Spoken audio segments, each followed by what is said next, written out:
Come with me on the tasty trail with Benjamin.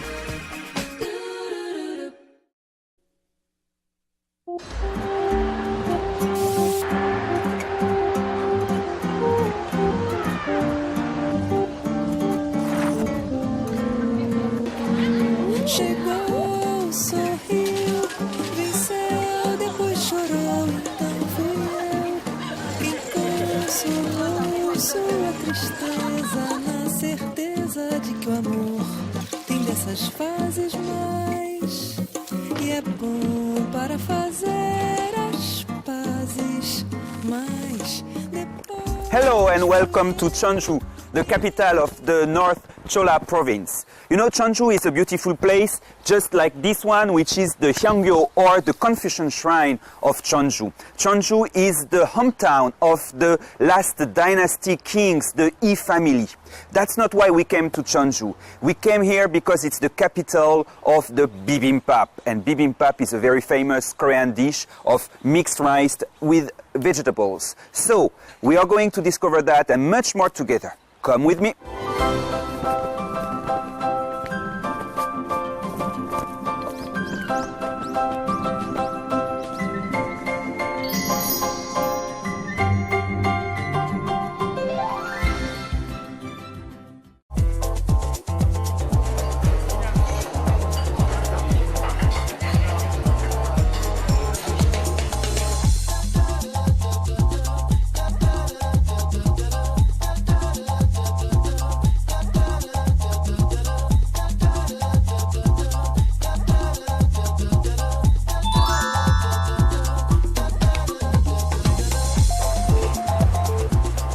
That's the place. Come with me.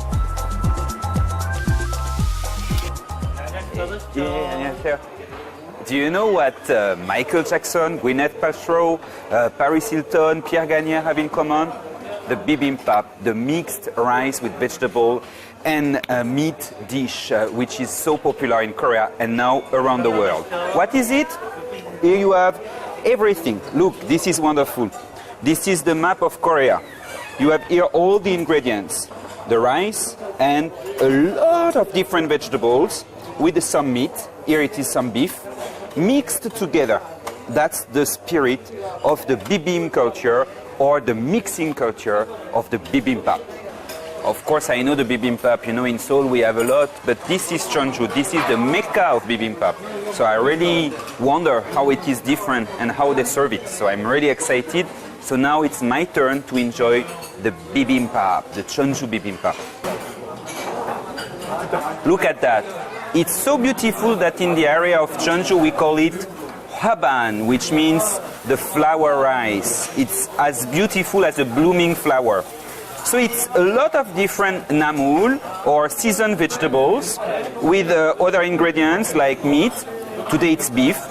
And also, very important, the gochujang, which is the red hot chili pepper paste.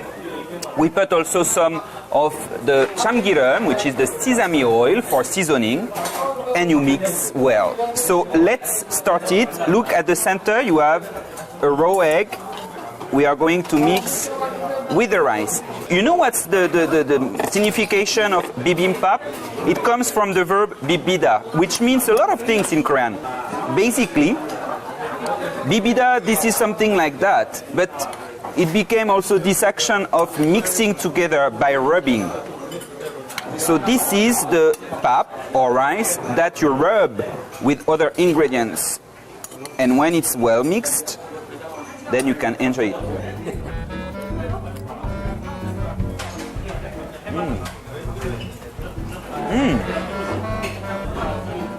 You have a slightly spicy aftertaste, but not too much. It's not overwhelming. It's just bringing some strength to the taste. Here you have everything: vegetables, fibers, and a lot of proteins, but not too much. Only 500 calories. So this is perfect for diet. At the same time, you don't feel hungry thanks to the rice and the plentiness of ingredients. a lot of vegetables, so it's healthy. A little bit of meat, just enough to give you the animal proteins you need, but not too much.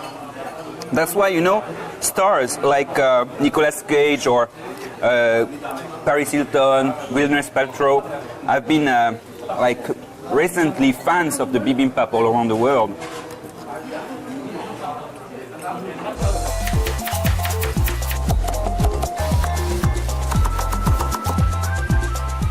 Here we are in the secret laboratory of the chef, of the bibimbap master. Look at this beautiful pot. And here you have the beef broth. But let's find the chef. And I say, oh, wow. Very fresh, beautiful. Please have a look at that. This is very fresh and beautiful vegetables. Look at these wonderful cucumbers, the color, the dark green color. This incredible spinach. That's fern, like beautiful, almost like fresh. Of course, they come in spring, but they look very fresh. This is the Korean parsley, or dropwort, minari. It's very fragrant, crispy, and a very fresh, refreshing taste. This one are the soybean sprout. And this one, of course, it's the beef. The ingredients look beautiful, and I think that's part of the secret of this house. Freshness, and freshness. And some egg at the center, and here you have all the ingredients of the bibimbap. Plus, don't forget to put the gochujang, the paste, and the chamkiram, the sesame oil, and the rice. That's the final result. You see?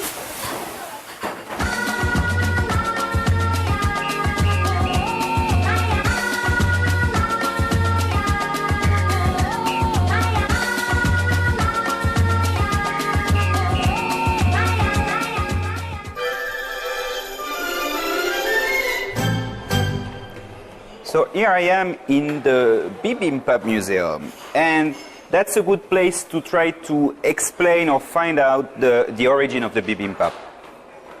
There are three theories. One of them is that it originated with the sacrificial food, the food that you give to the deceased spirits or the god spirits. It's not always easy to bring all the food when you go to a mountain temple or like a shrine, so it was easier to bring everything in one bowl. And some people say also that the food that is left after the ritual is mixed or was mixed in a bowl to share by the family or by the people who held the rite. The other theory is around the court food. People say that the king enjoyed 4 different kinds of rice. A little bit like, when you are in the plane, they propose you a chicken or fish, so he had the choice between 4 different kinds of rice every day. One of them was the bibimbap, which was for the king a perfect lunch or a light meal. It was a favorite among the kings and the noblemen, also because it was easy to eat, and it was also a very good way to open the appetite when the king was not feeling very well. And here we have the last and the third theory, which is, I think, the real one, the real origin of the bibimbap. You find it here in the farming culture. Workers working in the fields couldn't enjoy a real table with all the different banchan or side dishes with the different dishes. So they had to have one bowl, one dish to mix everything in it, all the ingredients, and then they could have, during all the day, there are 2 or 3 different meals in one plate. So I think that's the origin of the bibimbap. It's more in this agricultural culture, people working in the fields and for comfortable reasons.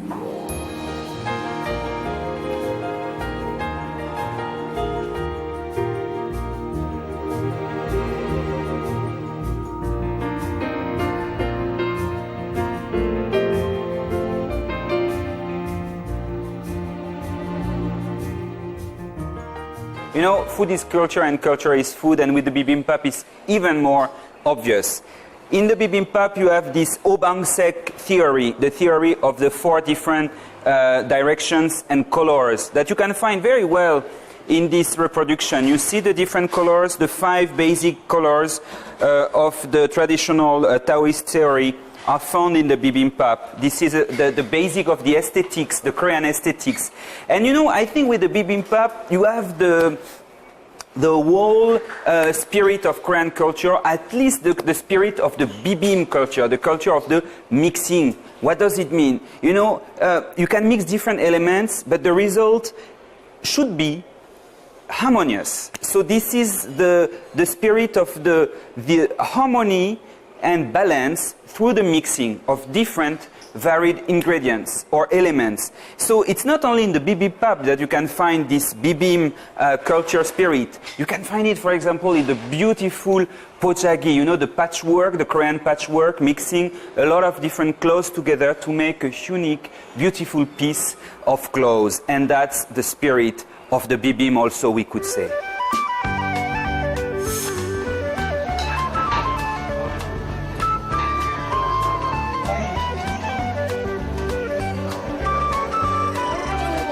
But in Korea, you don't only eat the bibimbap for medicinal reasons or for diet or because it's good, but also as a kind of psychological medicine.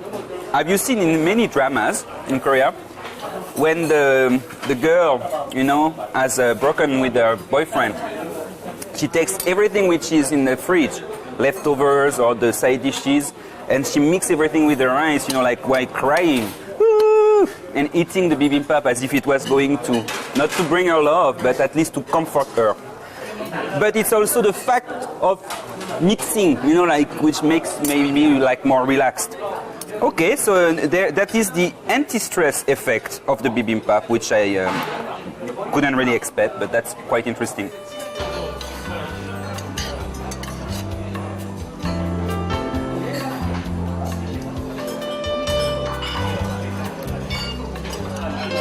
Do you have a lot of foreigners coming here? 많이 오셔서 비빔밥 맛있다고 잘 평한다. I see that there is a great potential on the international scene for this dish. One of the most difficult things to achieve in cuisine, in general, simple and good at the same time. Finding the simplicity, which is at the same time the best recipe, the best, you know, you can achieve through simplicity. That's really rare, really difficult, and that's what I think the bibimbap embodies for me. Simplicity, yet a lot of refinement in it, and of course the delicious taste. So that's something which is a piece of art, simply a piece of art.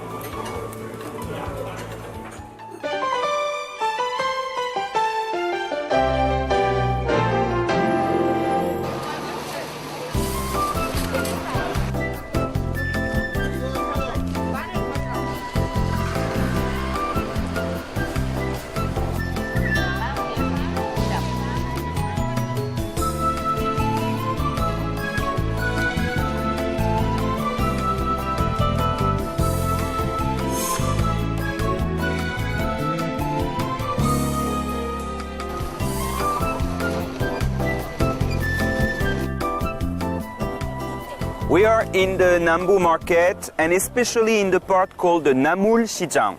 That's the place for the bibimbap. We are in the center of the Namul Munwa or Namul culture. What is Namul? Basically, it's all kinds of vegetables that you can find in the backyard of the house, between the mountain and the valley, here and there in the fields. Or nowadays, of course, we can cultivate them.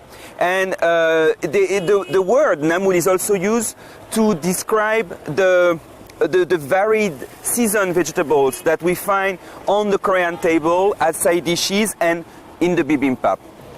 So this is winter time, so you don't have the variety you could find in spring. For example, here you have the sedum that we call Namul in Korea, and the right name is actually Tol Namul because it's growing between the stones, or Tol in Korean. 너무 잘 아시는구만. And that's the hero of the Bibimbap and of Jeonju. This is the Kong Namul, which is the bean sprout. So I think we have two kinds here. We have one is the mung bean sprout, the one what you have in the West. You know, most of the time when we say bean sprout, actually we have the mung bean sprout, which is a smaller one, like this one. And in Korea, most of the time we have the Kong Namul, which is the soybean sprout. So it's a bigger one. You see, it's a very big one. So to have a good one, which is not too strong, which doesn't have this very special kind of bad taste, you should find one which is not like this one which is closed, you know, and of course with a nice yellow color and with a strong texture.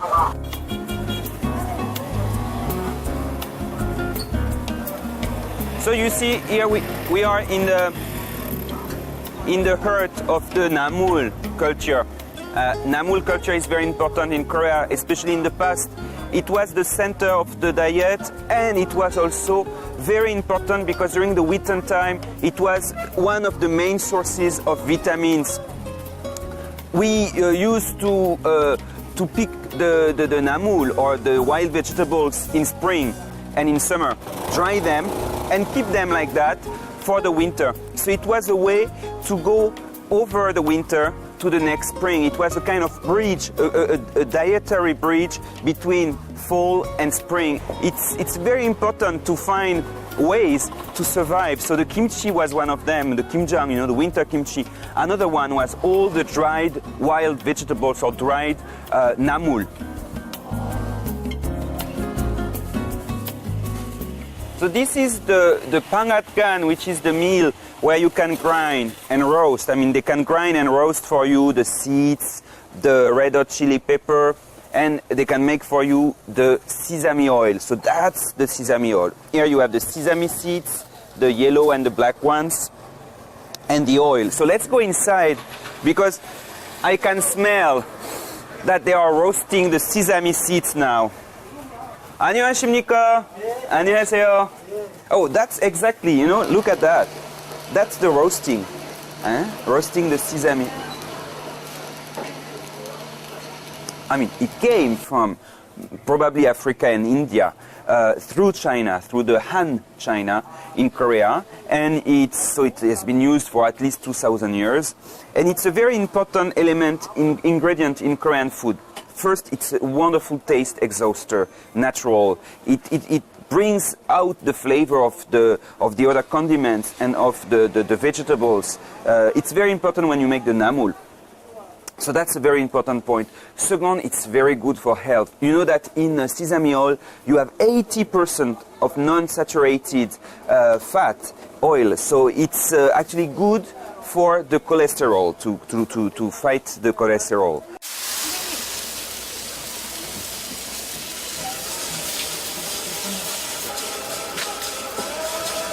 The roasted seeds before making the oil.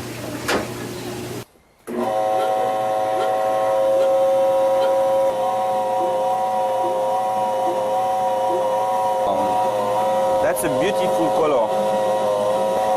So you know, it brings a lot of oil, much more than I thought for this much of seeds.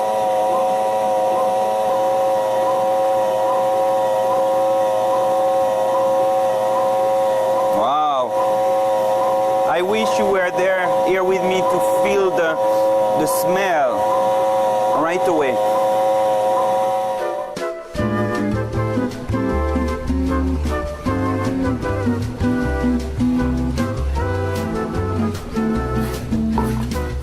Look at this one, for example.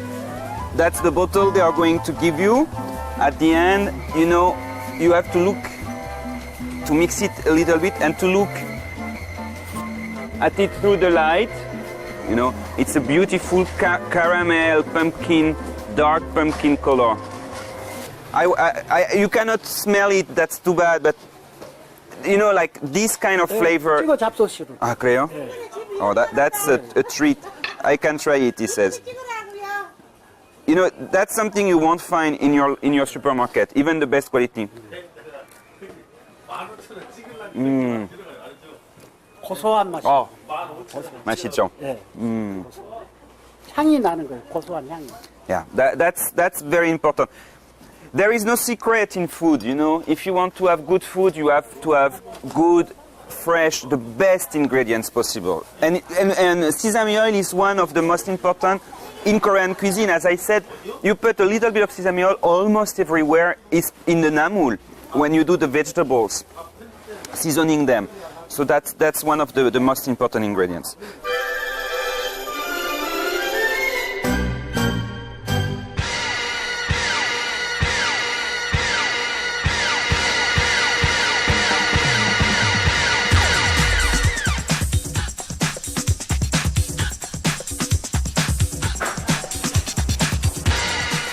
This is the Kungnamul Kupap, the bean sprout soup with rice, another specialty of Jeonju. So you see on the table you have everything. It's a very simple dish which originated from the popular culture. Very easy to do actually. It's a soup made with anchovy broth in which you put the bean sprout, you cook them together. So you know the origin of the name? Kupap, it's cook, the soup, and pap, the rice. Very easy.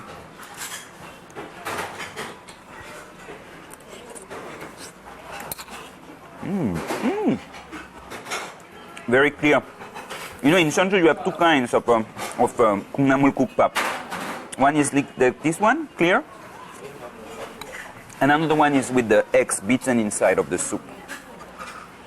So if you don't feel like having the very spicy Korean food, like this red kimchi on the table, right away when you arrive in Korea, try one of these soup because you see it's not spicy at all.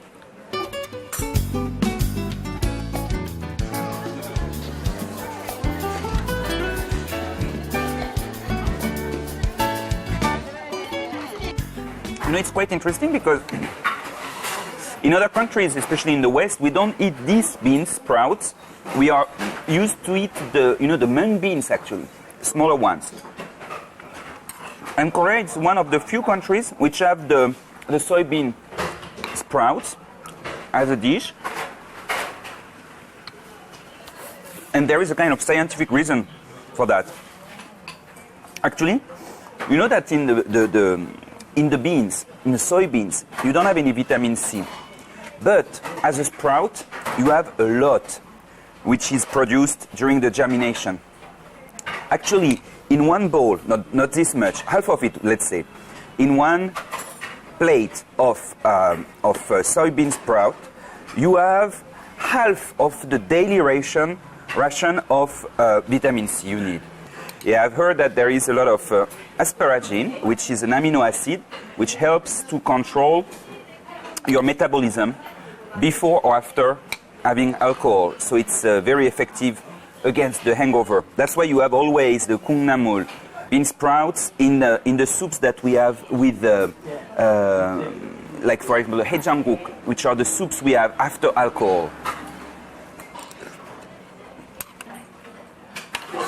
And you cannot come to Jeonju without having, well, of course, the bibimbap, but this one also. For lunch, for example, simple, very cheap. So it's a perfect lunch.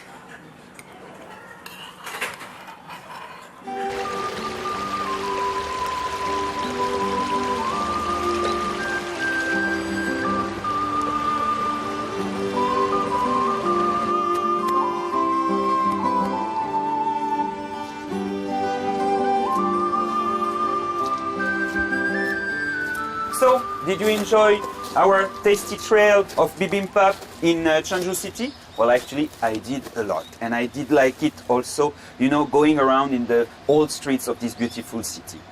Bibimbap, it's a wonderful dish, as you have seen with me. Actually, it's simple but delicious. And I've heard that in the Jeonju City, they are developing 101 new kinds of bibimbap for us to discover. Anyway, next week I'll meet you for another adventure, a new tasty trail in Korea. See you soon!